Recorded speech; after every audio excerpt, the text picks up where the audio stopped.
Deportiva y con swing. Deportiva y con swing. La factoría del deporte desde New York para ti. Es una máquina. Es una máquina Pensada para ti. pensada para ti. Número uno en las redes, dale like y compartir.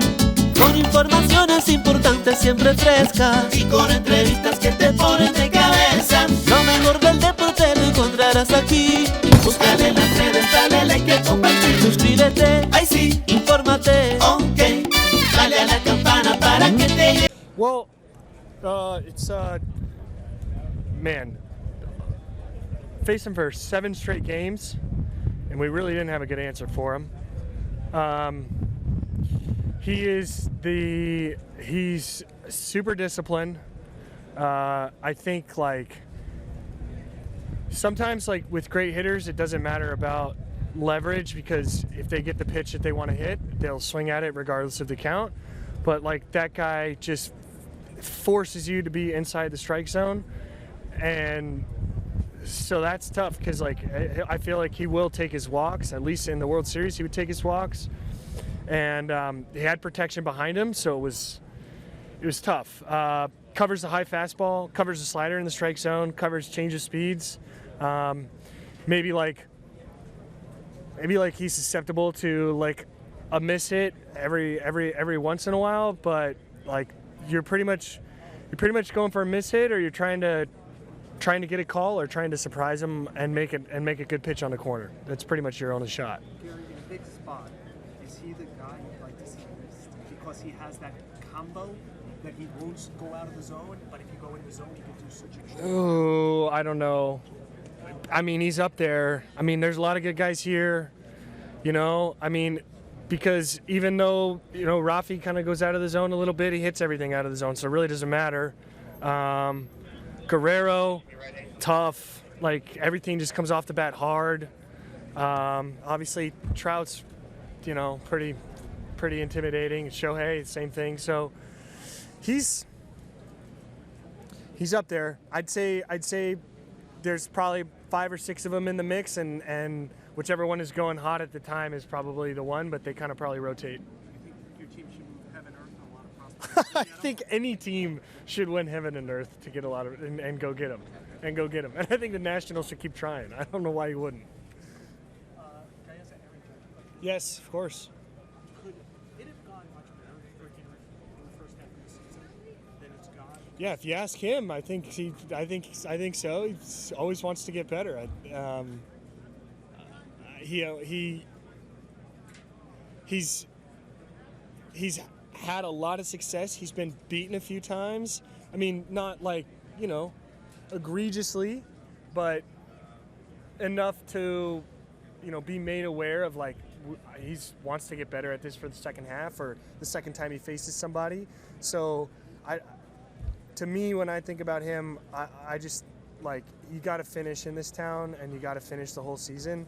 So he's done about everything he could to put himself in the best position to do that for the second half. I asked you because I think you're in a unique situation. You're A, his teammate, but B, you were the guy who had to go through a season as the big walk-your guy one time. Yeah. And everything that goes with it. Does that give you any further appreciation for being able to handle it? Especially you handled it in Houston, he's handling it in New York. For sure.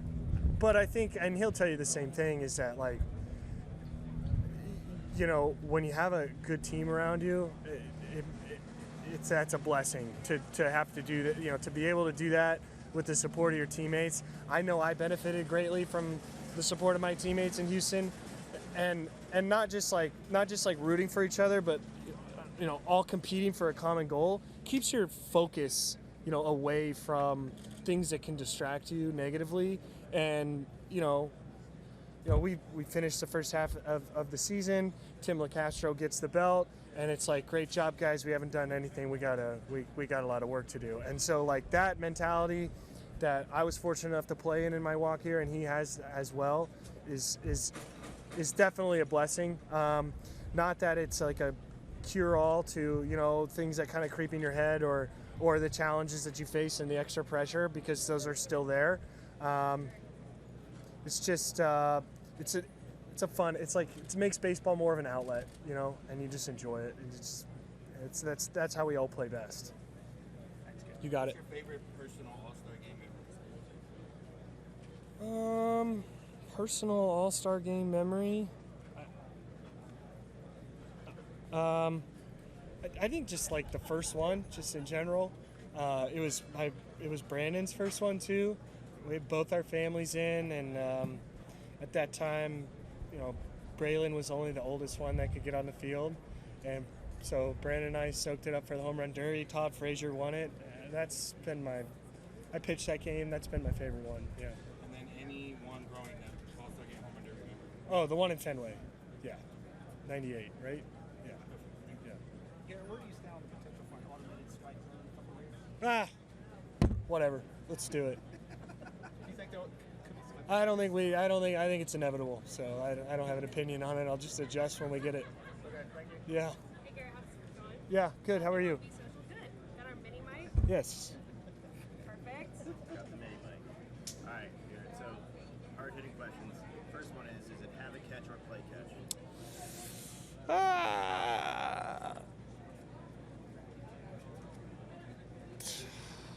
Play catch. I love the thought you put into that.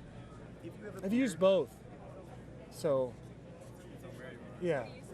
I would say, like, if you're like asking somebody, would you like to have a catch? I think that's what you would say. And then if it's like abbreviated, be like, yo, you want to play catch? Formal, informal. Yeah. Yeah, there you go. Love it. All right, so if you have a beard, do you also have a mustache? No. All right, flat wings or drumsticks? What do you prefer? Drumsticks. If you could borrow a pitch from anyone in history, who's the pitcher and what is the pitch?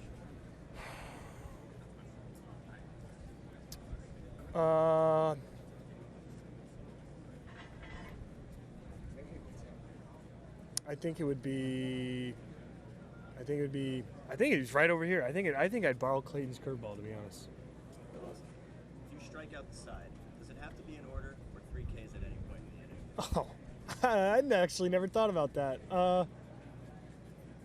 I mean, technically it can be in any order, right? But you're still gonna be frustrated about the guy that got on base, right? Or, I mean, I guess even if you give up a run, like then it really doesn't count, right? Yeah. Do you have any baseball superstitions that you'd share? Just, you know, when you're scoring runs, you know, same spots. Same spots. Who's the guy right now in the league that you like to watch? Sandy's doing it, man. Holy cow. You know, Shohei's pretty special. And then, you know, my twin towers, my big guys, Aaron Judge, Big G. That's quite a show. The last one is, what are you listening to right now? What's the most played song for Gerrit Cole? Most played song.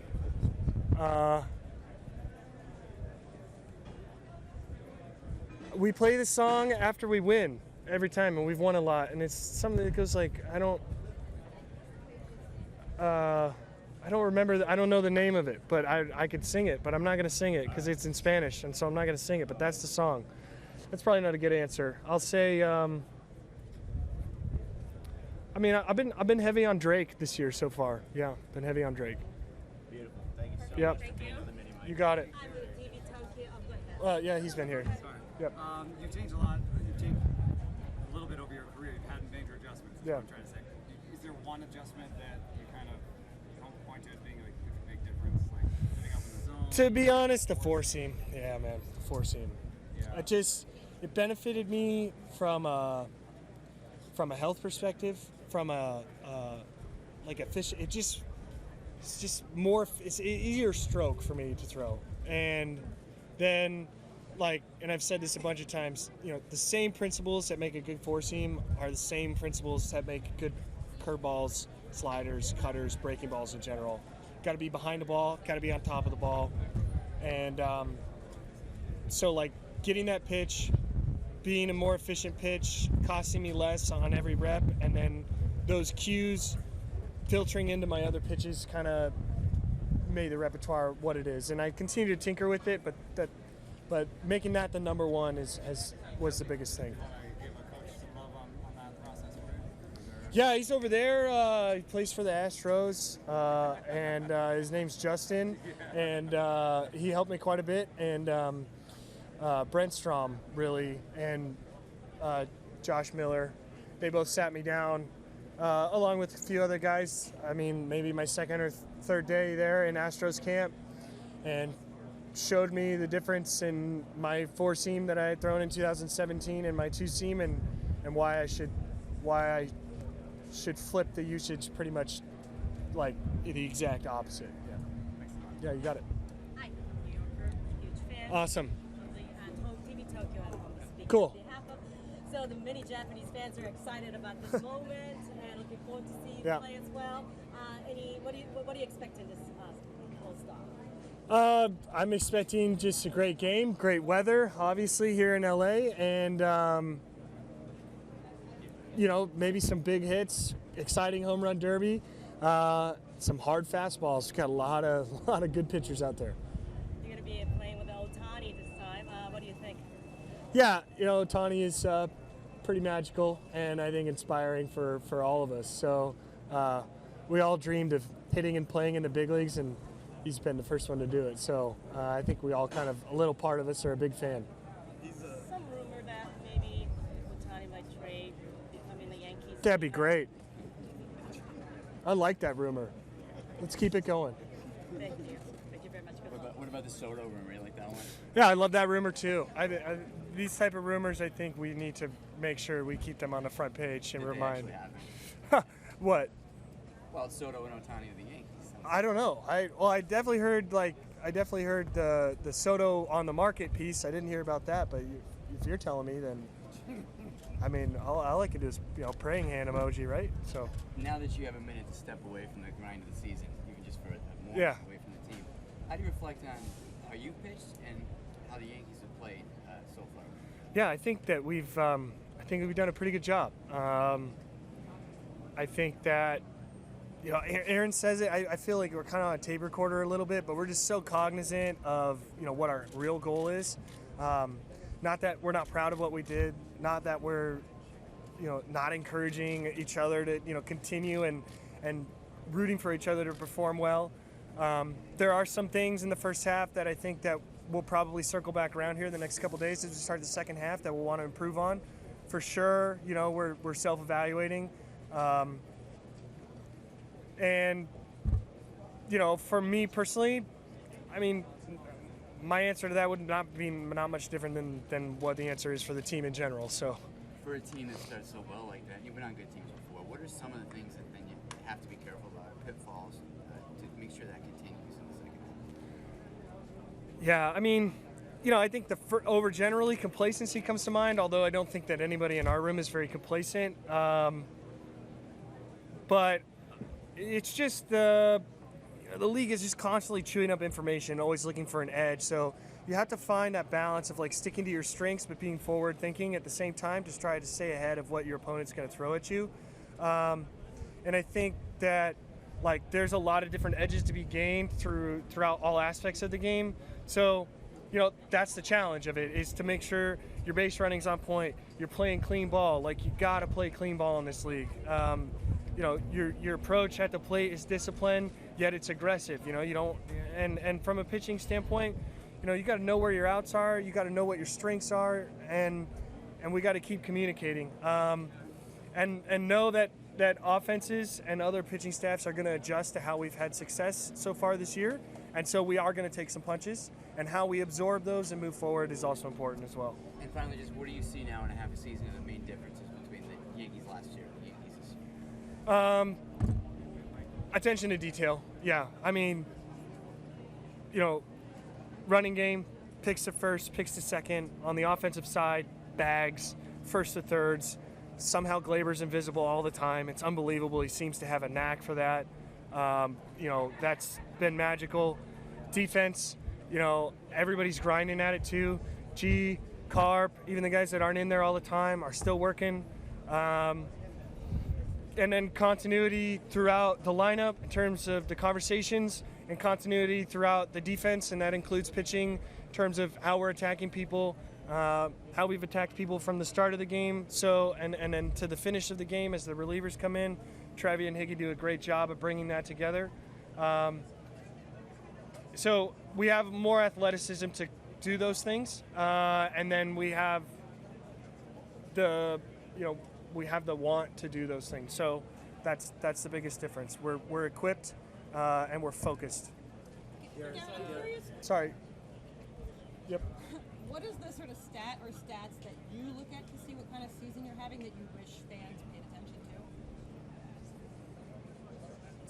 to? Team wins and losses? I don't know. I mean, we have like internally metrics that we're always looking for objectiveness, right? And so we have, good pitch, good delivery, the hitter puts a good swing on it. You ask yourself, was it the right pitch? You ask yourself, we just try to find the most objective way to evaluate those types of things. So we have metrics that quantify, how good the pitch is. We have metrics about the sequencing and if we're making smart decisions. And so that's just kind of like self-maintenance monitoring. And then really the rest of that is just honestly wins. Like, that's it. I mean, I'm blessed to have length my contract, and I'm blessed to be on a great team and an organization that buys into this every single year. And we're all like-minded in the fact that if you go ask any one of these other guys, the most important stat to them is going to be win. And then you mentioned your long contract. As a guy who went through free agency or just as a union guy, what kind of advice would you give to Juan Soto who's weighing whether or not he should test free agency? I mean, I don't know if I have enough information about Juan Soto's situation to kind of comment on it publicly, and I haven't talked to him personally about it either. So I don't really feel comfortable speculating on that. So Gerrit, this is your 5th All-Star game. Does the specialness? How you doing, Bruce? Good to see you. Good to see you. Does the specialness of this game still resonate with you? For me, like for pitcher, I feel like always, because you're voted in by your peers. So like, it's just such a humbling experience to walk in here and have the respect of, the other players. And then, I love the Yankees, and so I try to play well and pitch well so that I can come to these things and represent our brand and represent our organization and everything we're about. And I take that really seriously.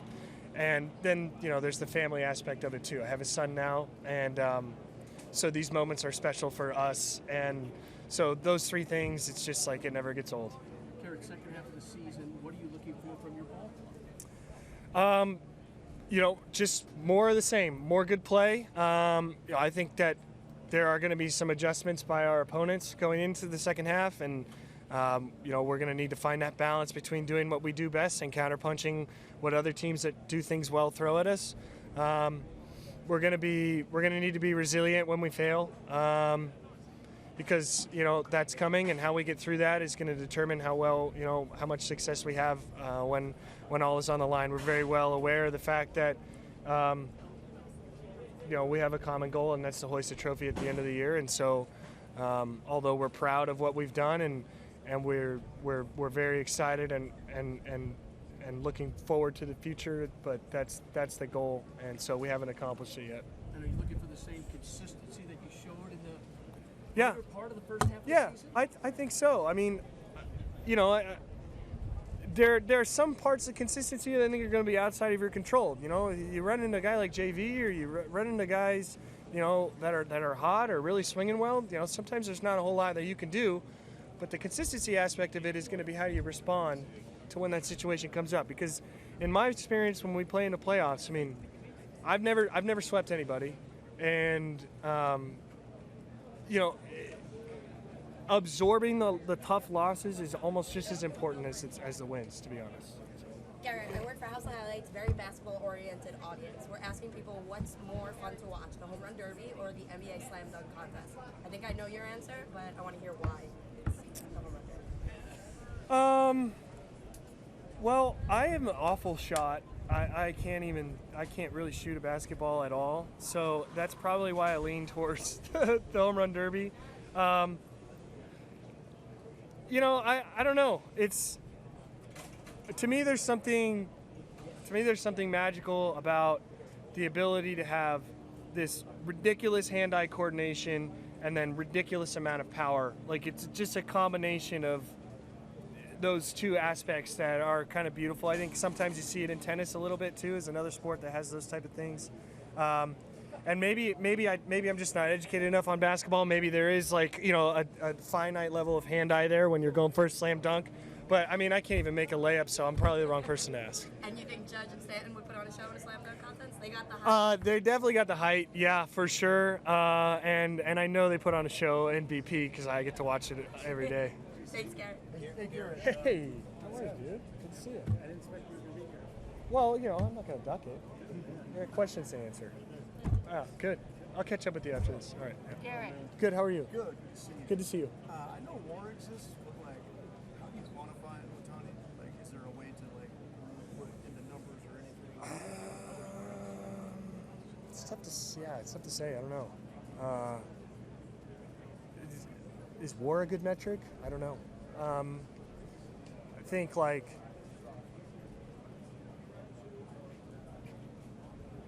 There's an aspect of like, it's not just like the production, because the actual player is like intimidating. Like, so like, even if he's cold at the plate, like you don't mess with him, right? Even if he's had a couple bad outings, like he's still coming at you with a hundo and a split, you know, and then he's gonna drop a bomb on you if he leads off. So it is tough to quantify. I'm not interested in quantifying it. I'm just interested in enjoying it when it's not against the Yankees, really. A year from now, there will be some quantification, like possibly becomes a free agent. How should he be paid for what he brings to the club? What do you just do? You just do a double? You just do a double contract there? Is that what you do? You just. Wondering. I mean, I guess it's great we don't have a salary cap if that's the situation we get into, right? You endorse the Yankee option. Oh, of course, always. I'm very excited. I saw him earlier today, or maybe last night when we got in. I'll catch up with him later, probably. Yeah, he's just cool. He's just cool. I mean, I did the hitting thing too, but not that good, and so it just must be such a blast for him to play. Hopefully, it's as much fun as it is to watch. And then I know you like him as a two-way player. And what do you think about the decision that he's not pitching tomorrow? You know, I mean, look, as players, like, we're kind of in it. You want to promote the game, and you definitely want to be here, and you know, the fans and the players that voted you in, and so, you know, it's important to show up. But at the same time, the game doesn't matter, and you know, it's very important for him to make sure that he's in a good spot for his team. You know, he owes his team that, and I think every player here respects that. So, you know, if he's not good to go tomorrow, no worries. You'll just have to, you know, buy a ticket to Anaheim to go see him in a couple days. Gerrit, hello from Nickelback. Hi. Hi. Yes. How are you? Just wanted to say hi to you. Good to see you. Good seeing you. Hey, James. Yeah, nice piece. I read. Yeah. Hi, Gerrit. John W. Davis, Hey. Orange County Register. How are you? Good. How you doing? Good. I wanted to talk to you about being back in the area. Yeah, it's my first trip. This will be the first of 2 West Coast trips. We come through, I think, in late August, early September. Yeah, it's nice to be back. The weather is just the way I left it, and I get to go home, you know, Tuesday night, see my folks, and they get to hang out with their grandson. So it's gonna be a nice little 3 days. And what does it mean to you as an OU grad to be playing in the first All-Star game in LA in 40 years? Pretty sweet. I mean, to be able to come home and you know, catch up with family, represent the Yankees, you know, back where my career started, OU, UCLA. Yeah, there's an extra level of specialness to it. Do you still feel a connection to that high school baseball community or that college baseball community? Yeah, for sure. I mean, our college team is really tight. I mean, there's one of my teammates right there. So, high school, I have a couple guys I keep in touch with regularly. Yeah, still. So, yeah, pretty tight with both of them. Thank you so much. Yeah, you got it. Did you, when you were a kid growing up, did you vote for the All-Star game? Yeah, for sure. I love the. I wish we still had the tangible. I like the punch. Yeah, I like the punch. I would go to the Angel games and I'd grab like, you know, a bunch of ballots and I'd get the pen and I'd punch Tim Salmon and Garrett Anderson and Darren Erstad and do the whole thing. You were a homer. Yeah. How do you, when you vote now, what do you look at? Is it just 2022? So I look at, well, yeah, I definitely look at the year's stats for sure. And, you know, not that it's a tough decision sometimes. I think that what I try to do is I try to just look at the most deserving for the year, and then if there's a tie between the two, sometimes I go with the older player, sometimes I go with the younger player, depending on, you know, who I think, you know, because there's some replacements, you know, so strategizing how to get everybody in is really my goal. How do you factor in the guy? Okay, we know this guy's a future Hall of Famer. He's been great for 12 years in a row, but he's hitting 198 this year. I love the legacy thing. I think that's amazing. I mean, I played against Miggy a long time.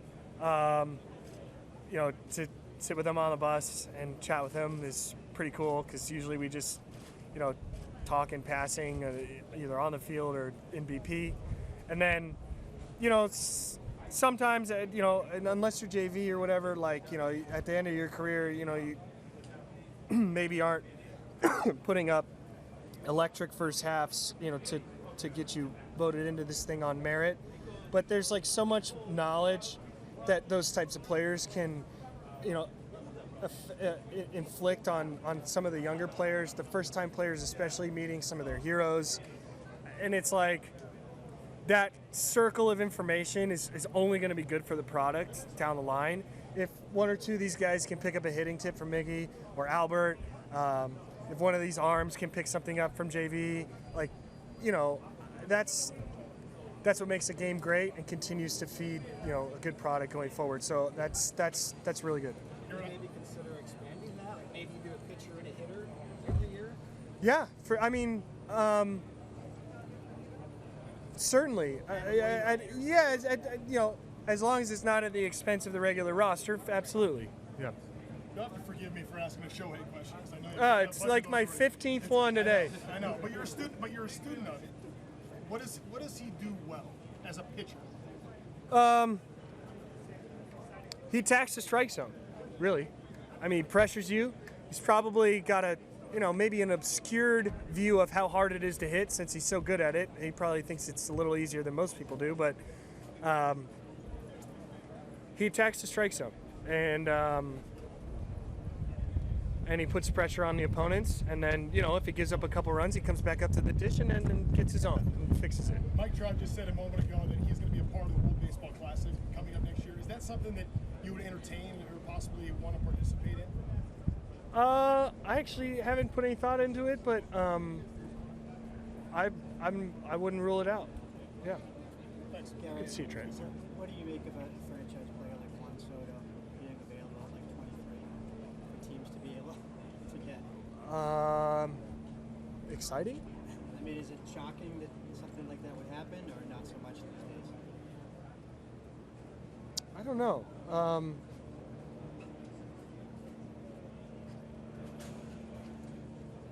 don't know if shocking is. I would intriguing, certainly. I'm not. Nationals fans probably have a different feeling about this, maybe than some of the other people who are now salivating over the prospect of potentially getting him. So, it's certainly drumming up a lot of conversation about probably one of the greatest players in the game right now, and about the industry in general. So that can't hurt.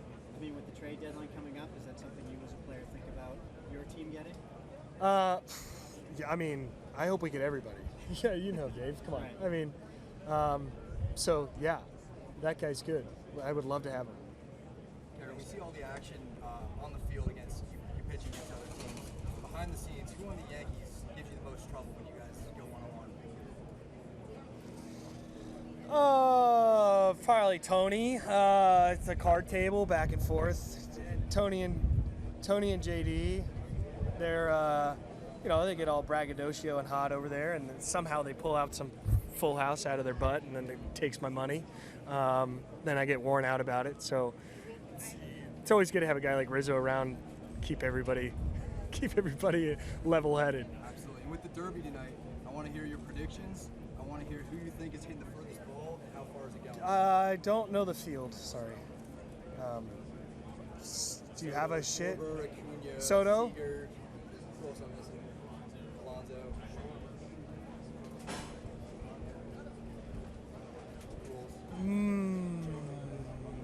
Most homers. I think Schwarber's pretty dangerous. Farthest homer. I'm going to go with. Farthest homer, I'm going to go with Juan Soto, and then I think Schwarber's got a good chance. Yeah. Great. Last question. We asked a lot of the pitchers around the league if they could take one pitch from someone else's arsenal around the league. I've been getting a lot of Clay Holmes sinkers. Who would you take? Oh, I like Clayton Kershaw's curveball. That's just that one's aged pretty well, I think. Absolutely. Yeah. Thank you. A few quick questions. Sure. The first one is, if you could play with any player for the past, who would it be and why?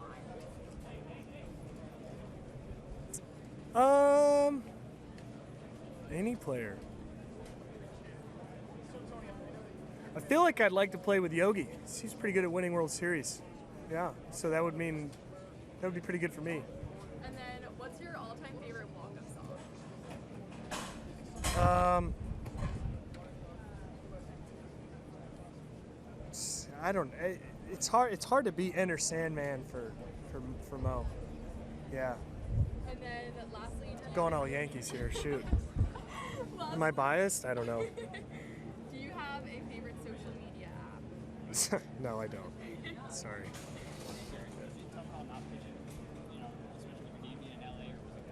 Well, based on the schedule, it was an easy call. But I'd like to start one of these things one day. That'd be nice.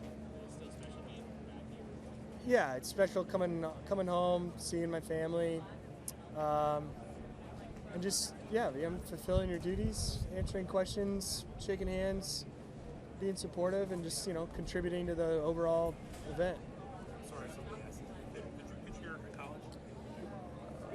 No, I didn't. I played here. We played. They have a college tournament here with SC and UCLA, and but I didn't pitch in this game here. No.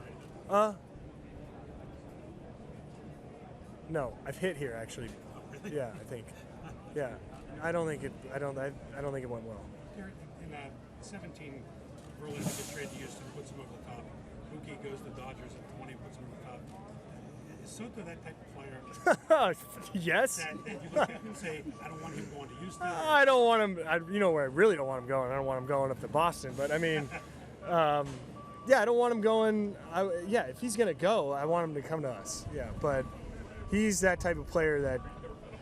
I mean, he's going to be a generational great. So whatever organization gets him, if they do indeed trade him, is going to be in a good spot for the next. If they can keep him for the next 10 years, whoever gets to lock him up. How many times have you faced him? Through the World Series, so 2 games. What makes him? What's so tough? Yeah, like he backsided a 2-strike fastball about 445 feet the opposite way, right up there on the outside corner. So that makes him pretty special. And then, like the discipline, right? Like just awareness of the strike zone is at least in that series was on par with some of the Matt Carpenter at bats that you've been seeing lately, and so. It's those 2 traits: massive power, great swing, great discipline. Thank you, Gerrit. Yeah, just knock out a couple more here. Chandler's been waiting. Yeah. Okay.